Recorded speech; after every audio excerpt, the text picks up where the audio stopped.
She asked me to marry my ex while she was dying. That sentence still does not feel real, no matter how many times I repeat it in my head.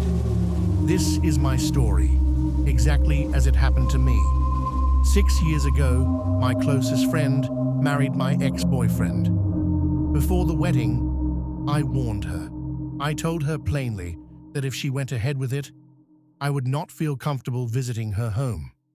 I said I could not sit across from a man I once loved and pretend everything was normal. I was calm. I was honest. She listened. Then she married him anyway. I did not fight her. I did not argue. I simply walked away. I stopped calling. I stopped texting. I let the friendship die quietly.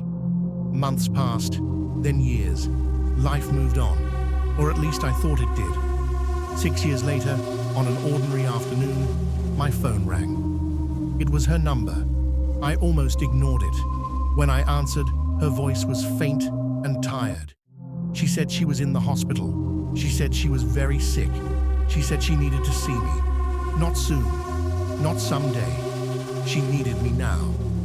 I booked the next flight and flew in from abroad without thinking twice.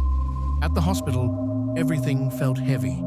The smell, the silence, the slow movements. When I entered her room, I barely recognized her. She was thin, weak, and pale. But when she saw me, she smiled. And for a moment, it felt like nothing had changed between us. Then I saw him, her husband, my ex-boyfriend, standing beside her bed, like he had always been there, like this was his rightful place. Then I noticed the two little girls standing close to him, her daughters. They had his eyes and her smile. Seeing them made my chest tighten in a way I did not expect. My friend and I hugged and cried for a long time. We talked like the 6 years apart never happened. We laughed softly. We remembered old things. Then her tone changed. She told me she had leukemia. She had been fighting it for months. Treatments had failed. The doctors said she had 2 months left to live. I broke down. I screamed. I cried. I shouted no over and over again. I quoted scriptures out loud, saying she would not die, saying she would live. Everyone in the room cried with me. Even the nurses looked away. After hours, there was nothing left in me. No tears, no strength. I hugged her, told her I would come back the next day, and went to my hotel room to cry alone. For the next 2 months, I visited her every day. I watched her grow weaker. Her hair fell out. Her voice faded. But her eyes stayed sharp, like she was holding on to something important. 2 days before the doctor's deadline, she asked for privacy. She was too weak to move, so she stayed in bed. Her husband stood up instead. He looked confused and scared.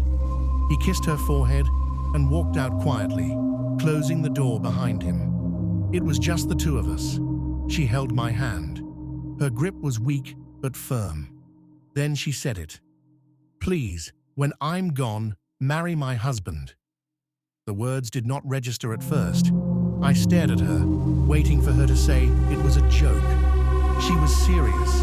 She said she trusted me. She said she did not want her children raised by a stranger. She said, I already knew him. I already knew the life. She said this was the only way she could be at peace.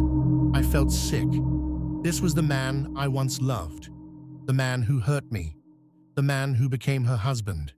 And now, with death standing right beside her, she was asking me to take her place.